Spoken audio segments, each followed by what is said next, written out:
Bonjour et bienvenue dans mes carnets sonores. Je m'appelle Chloé et je vous emmène dans ma vie paysanne et créative.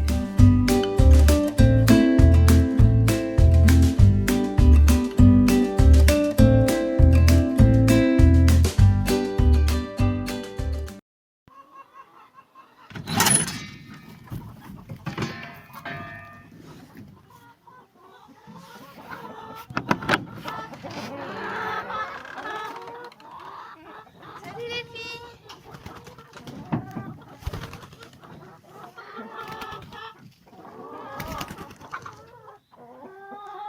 Attendez, je vous mets l'escalier.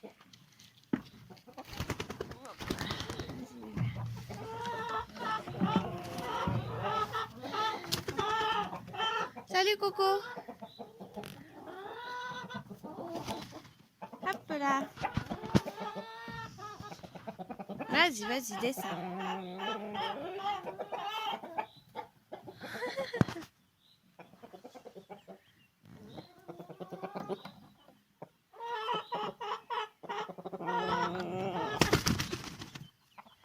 Oh, ça c'était le gros coq. Alors, on va aller ouvrir la fenêtre du poulailler et les pondoirs. Attends, Mimi. Oh, il y a déjà des œufs.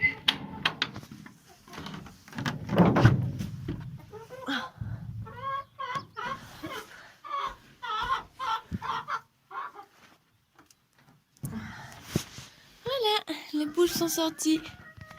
Il fait un grand soleil, le ciel est bleu, il va faire beau ce matin. Hop. Oula.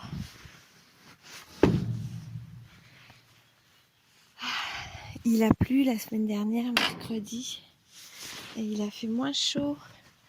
Et là, toute la nature s'est ouverte. Oh, elle est où?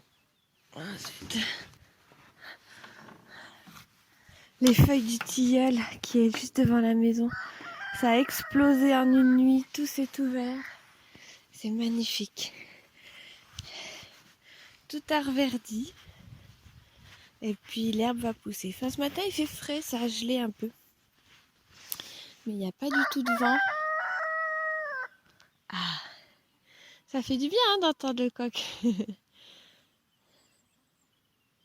Là, elles sont toutes au grain. Je vais leur remplir l'eau. Et après, je vais aller au tunnel.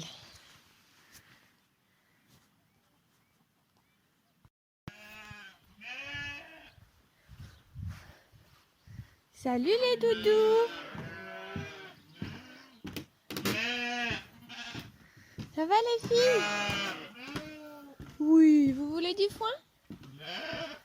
Il n'y a pas de nouveau petit oh.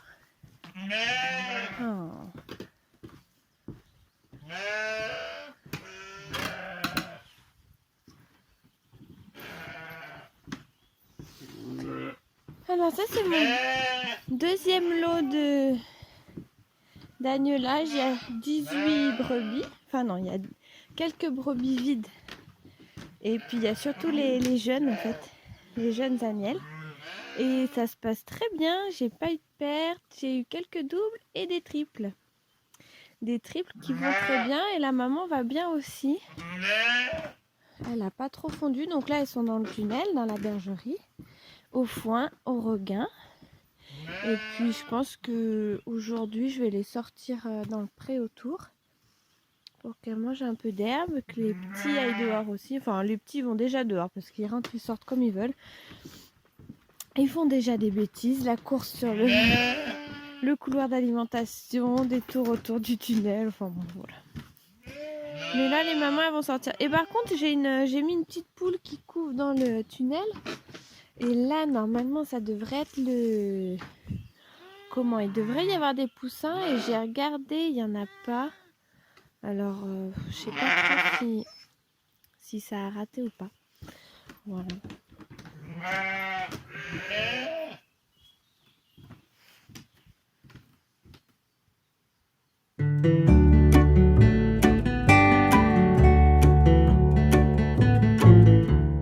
Ah, ça a été une grosse semaine. En fait, l'association avance bien avec Mathieu et Mélusine. Mais l'usine est cavalière, donc il y a ses chevaux qui sont arrivés. Donc elle est très contente. Et hier, ils sont allés chercher une partie de leur troupeau de brebis laitières dans le Pays Basque. Donc là, ce matin, elles sont à la ferme. Donc c'est des brebis basco et béarnaises et des manèches à tête noire. Donc elles sont super belles. J'essaierai de faire des photos plus tard dans la journée. Et aussi, ce qu'on a eu, c'est on a fait une présentation de notre projet d'association à notre clientèle en fait, parce que on veut au niveau des investissements en fait qu'on a à faire pour cette installation, on est allé à la banque et puis on a eu un accord de prêt de banque.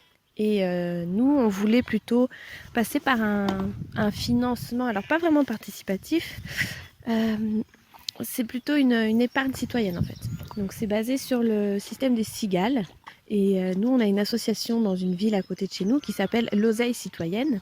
Et en fait, le principe, c'est que des particuliers prêtent ou donnent leur argent à cette association qui le met à disposition de projets répondant à leurs valeurs, à leurs convictions, sous forme de prêts d'apport avec reprise ou des dons. Donc en fait, on a organisé une présentation avec nos clients. Il y a pas mal de gens qui sont venus, c'était très agréable. Et donc là, il faut passer à l'action, disons, pour récolter des épargnes, des prêts et peut-être des dons s'il y a. Voilà. Donc nous, c'était vraiment le don, on trouve ça très gentil, mais ça nous intéressait pas. En fait, on voulait vraiment que ce soit des prêts pour que l'argent que certaines personnes peuvent mettre dans ce projet permette de le financer, mais qu'ils puissent aussi le revoir, quoi. Voilà. Donc, on a eu pas mal de promesses de dons et de prêts. Donc, on est content. On va continuer le travail. Et puis voilà. En tout cas, ça nous a mis le pied à l'étrier pour faire des portes ouvertes de manière plus régulière. C'est vrai que maintenant, à 4, le boulot n'est pas le même. C'est quand même assez confortable. On a organisé ça plutôt facilement et voilà. Et donc, on a fait un repas avec les produits de la ferme. Donc, en ce moment, c'est vrai que c'est un peu léger, mais on a quand même fait un délicieux repas. Il y avait des patates nouvelles, les premières de l'année, de la salade. Et puis, on avait fait un agneau, en fait, et moi, j'avais préparé une marinade excellente. Et voilà. Donc, c'était très, très, très chouette. Hop, là, je suis au biberon et j'ai fini. Je vais faire le tour des brebis et puis après je vais rentrer. Je me suis un peu remis à la couture en ce moment. Je voulais des habits simples et confortables pour les jours où je suis pas à la ferme. Parce que du coup, avec l'association, je pense qu'on va travailler un petit peu plus les premiers temps, c'est vrai, mais aussi avoir plus de temps libre sur le long terme. Donc ça, c'est chouette. Et du coup, j'avais des tissus de chez Églantine et Zoé, c'est ma belle-sœur. Et des tissus que j'aime beaucoup, tant par leur motif que la matière. C'est une matière que j'avais jamais cousue, ni même portée, je pense. C'est de la viscose. C'est très léger voilà. Et donc je me suis fait un haut tout simple, vraiment tout simple, une robe et une jupe. Et je suis contente. Alors j'aime bien coudre et j'aime bien me faire des habits. Par contre, je trouve que en fait, il y a beaucoup de chutes de tissu, de pertes, et je sais pas trop comment les utiliser. Enfin, par la coupe en fait. Et voilà, c'est vrai que ça m'embête un peu de les jeter et je sais pas trop quoi en faire. Je vais peut-être les bourrer dans une poupée pour faire du rembourrage. Je vais voir. Et donc là, je suis dans un superbe champ. Et l'herbe est verte. C'est un des champs où il y a le plus d'herbe. Tous les arbres sont presque ouverts. Il y a des grands tilleuls, des chênes, un beau saule. C'est magnifique. Une magnifique aubépine en fleurs. Voilà. Il y a Lopi qui est couché. Il attend que je lui dise de ramener les brebis. Voilà. Donc voilà, la semaine a été chargée, mais c'est vraiment chouette d'avoir des nouvelles brebis et voilà.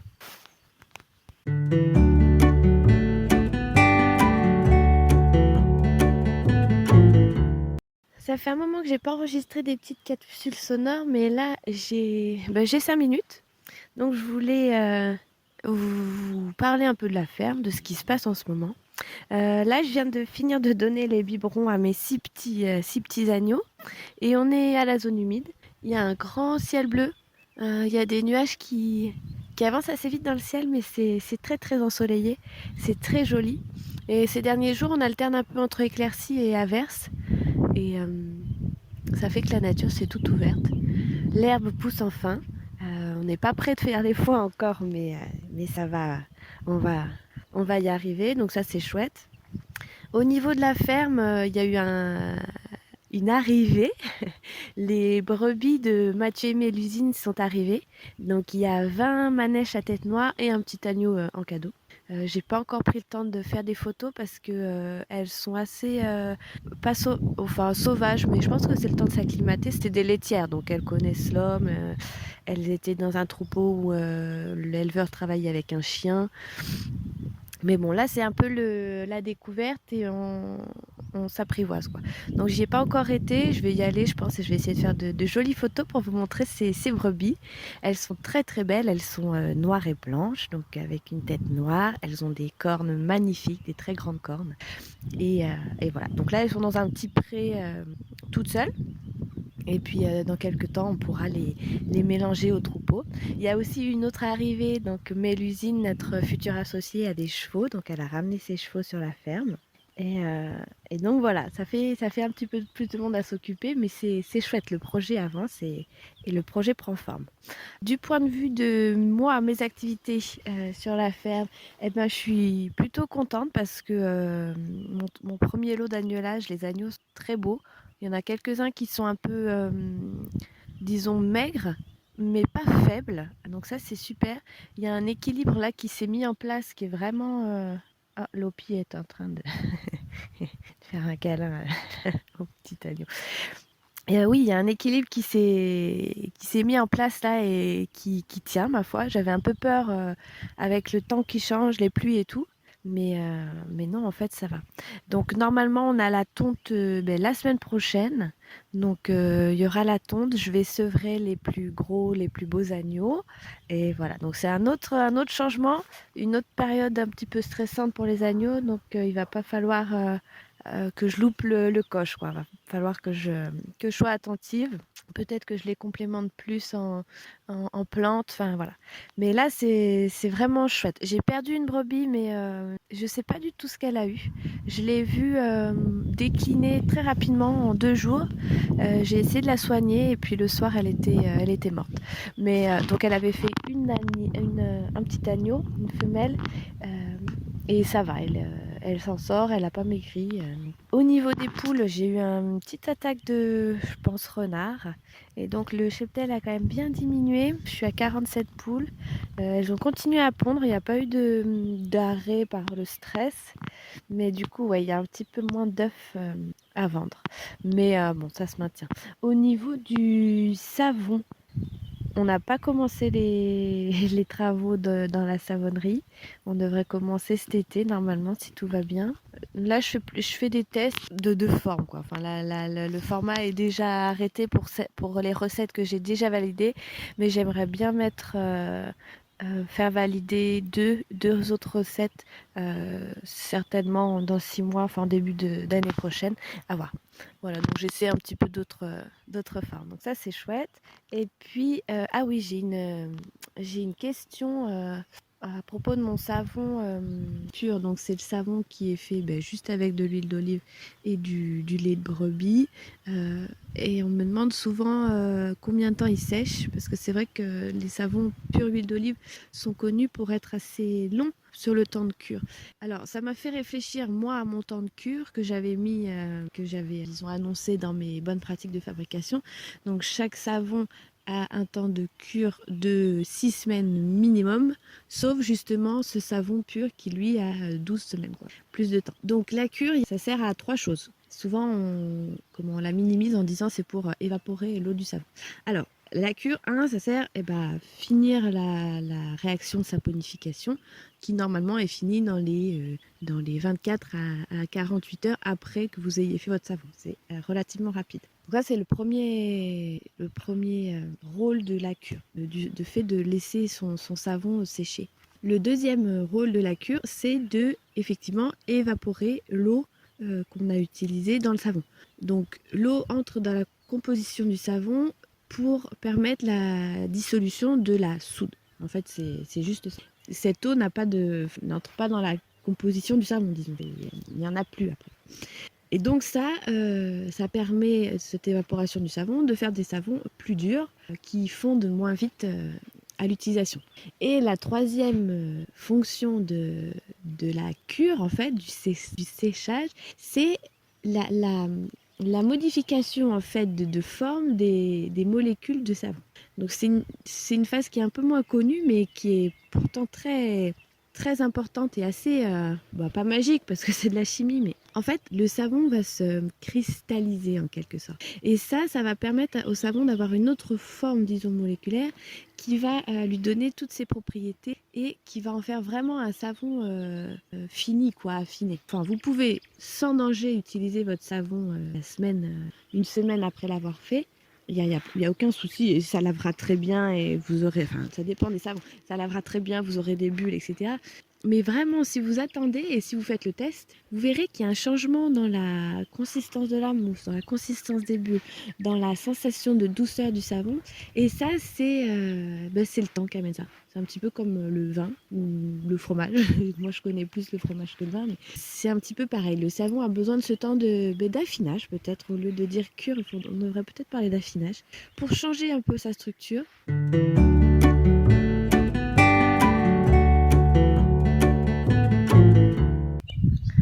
Donc comme je vous disais, un pain de savon, c'est un mélange complexe de cristaux solides qui sont entourés d'un film de liquide en fait. Donc les cristaux sont constitués de molécules de savon qui sont fixées suivant des arrangements tridimensionnels différents. Donc ces cristaux, ils peuvent être grands, petits, longs, volumineux. Et en fait, ils forment des assemblages différents. Donc soit des plaques, des blocs, des lignes, enfin voilà. Donc dans un savon surgrafé à la main, le film liquide qui entoure les cristaux, c'est un mélange alcalin complexe d'eau, de glycérine, et de produits chimiques solubles dans l'eau. Et ce liquide en fait est aussi présent dans les cristaux de savon. Donc même si dans le savon solide on pense à un pain de savon sec, dur, c'est en fait un mélange de particules solides et liquides. Et le liquide qui est contenu dans les savons est tout aussi important que les cristaux du savon en fait. Donc une seule molécule de savon dans un pain de savon, c'est un ion acide gras associé à un ion sodium. Et le sodium provient de l'hydroxyde de sodium utilisé pour faire les savons saponifiés à froid solides. Et les acides gras proviennent des graisses que vous avez mis, donc les différentes graisses, les différents acides gras qui sont présents dans vos huiles ou vos beurres. Donc lorsqu'un savon est fabriqué, les molécules de savon contenues en fait dans le savon varient en taille et en forme selon les acides gras présents dans les corps gras. Donc il y a plusieurs acides gras, donc si vous vous intéressez un petit peu à la saponification, vous avez déjà dû entendre ces noms. Il y a l'acide laurique, l'acide myristique, l'acide palmitique par exemple, il y a l'acide stéarique et l'acide oléique. Donc les acides gras de forme simple et droite, donc on pourrait appeler ça les acides gras saturés, c'est par exemple l'acide laurique, l'acide myristique, palmitique, stéarique. Et les molécules de savon à base de ces acides gras se combinent parfaitement pour faire un cristal de savon en fait. Et chaque type de molécule de savon a des propriétés différentes. Donc par exemple, les acides lauriques et myristiques sont les plus petits acides gras et ce sont des acides qui sont très solubles dans l'eau. L'acide palmitique est plutôt de longueur moyenne et avec beaucoup d'acide palmitique, le savon est modérément soluble dans l'eau. Et par exemple, l'acide stéarique, c'est l'acide gras le plus long qui lui produit un savon presque insoluble dans l'eau, quoi. Et il y a un acide gras assez important, c'est l'acide oléique. Donc ça, c'est un acide gras qui est différent des autres. Donc c'est une molécule de savon oléique à la même longueur totale que l'acide gras stéarique, mais en fait, elle contient une double liaison de carbone qui tord la molécule en forme de U. Et en fait, cette forme volumineuse, ça empêche les molécules de savon oléique de bien s'intégrer dans la structure cristalline du savon. Donc c'est pour ça qu'un savon qui contient beaucoup d'acide gras oléique, il faut faire attention. Donc lorsque vous vous lavez les mains, en fait, l'eau de lavage pénètre à la surface du savon et elle se mélange à la phase liquide du savon. Donc les toutes premières molécules de savon qui touchent votre peau, c'est les molécules dissoutes dans la phase liquide. Et au fur et à mesure que vous frottez le savon contre votre peau ou un gant de toilette, en fait, le frottement, l'abrasion va éliminer les molécules de savon, des cristaux de savon, en fait. Et c'est ça qui fait cette mousse. Donc, les molécules de savon dans la phase liquide sont très différentes des molécules de savon dans les cristaux. Et en fait, cette différence entre les phases liquides et les phases solides, c'est ça qui va donner les performances de votre savon. Alors, quand un savon est fraîchement fabriqué, en fait, les cristaux de savon contiennent un mélange d'acide gras myristique, laurique, palmitique, stéarique et beaucoup d'acide gras oléique. Et donc ça, c'est pressé, c'est contenu dans les cristaux, en fait. Donc la phase liquide qui entoure ces jeunes cristaux, elle prend beaucoup de place et les acides gras oléiques prédomineront dans cette phase liquide, du fait de leur forme volumineuse. Donc lorsqu'on vous lavez avec un savon qui est plutôt jeune, il arrive que le savon mousse pas très bien au début. La mauvaise mousse, entre guillemets, c'est en fait une grosse quantité d'acide stéarique, d'acide gras stéarique et palmitique, qui sont moins solubles dans la phase liquide, en proportion des acides gras myristiques, lauriques ou oléiques, qui eux sont plus solides. Donc la quantité de mousse augmente avec généralement au fur et à mesure que vous frottez le savon. Car plus vous frottez le savon, plus vous allez frotter et vous mettre en contact avec des cristaux de savon. Et ces cristaux se mélangent à la phase liquide du savon et de plus en plus de molécules se détachent et c'est ça qui va faire qui va former une plus grande quantité de mousse. Donc au bout de 4 à 8 semaines, en fait, le taux de perte d'eau d'une barre de savon ralentit en fait. La teneur en eau dans le savon, qui peut être de 50 à 70% de l'eau à l'origine n'avait pas de savon lorsqu'ils ont été coupés. Il y a la glycérine aussi, et en fait cette eau s'évapore. Donc c'est pour ça que vous avez aussi une perte de poids entre le premier jour où vous posez votre savon, la 2e semaine et là le 6e mois. Donc à 4 à 8 semaines, généralement c'est les temps de cure que vous voyez, et c'est vrai que la plupart des savons moussent mieux, ils se sont durcis donc ils durent plus longtemps, ils sont plus doux pour la peau. Mais si vous attendez encore, si vous arrivez à être patient, ce qui est le plus dur pour moi en saponification, vous allez voir un petit changement. Donc en fait, si la cure n'était que l'évaporation de l'eau, on pourrait se dire que une fois que le poids est stabilisé, toute l'eau s'est évaporée, on peut utiliser le savon. Et en fait, si vous prenez un savon assez âgé, très affiné, on va dire, la concentration élevée de glycérine et d'autres produits chimiques hydrosolubles, c'est assez étonnant en fait. La glycérine, avec le sel de table et certains autres produits chimiques, ont la capacité de saler le savon lorsque la concentration devient suffisamment élevée. Donc au fur et à mesure que la glycérine et les autres produits chimiques dissous dans la phase liquide deviennent plus concentrés, les savons, les acides gras stéariques et palmitiques en phase liquide formeront des cristaux de savon solides. Souvent on appelle ça le relargage. C'est un terme un peu... J'ai eu du mal à trouver les explications et la définition, mais c'est un peu le terme qui est employé. Et en fait, ces molécules vont aussi changer un petit peu de place avec les cristaux de savon dans le temps. Donc, au fil du temps, un pain de savon contiendra de plus en plus d'acides gras stéariques et palmitiques qui sont moins solubles, et la phase liquide contiendra plus d'acides gras lauriques, myristiques et oléiques. Donc ce changement entre les phases liquides et la phase solide d'un savon, c'est ça qui va faire qui va former une mousse beaucoup plus rapidement et une mousse beaucoup plus abondante sans avoir à frotter pendant très longtemps le savon. Et évidemment, ça rendra le savon d'autant plus. Donc la migration de savon insoluble dans les cristaux et le transfert de savon plus solide dans la phase liquide, c'est pas vraiment un truc qui se fait rapidement, quoi. Et en fait, souvent, ça prend même des mois, quoi. J'ai pas trouvé de tableau d'études, mais il y a quelques études scientifiques, mais c'est en anglais, donc c'est assez difficile à trouver.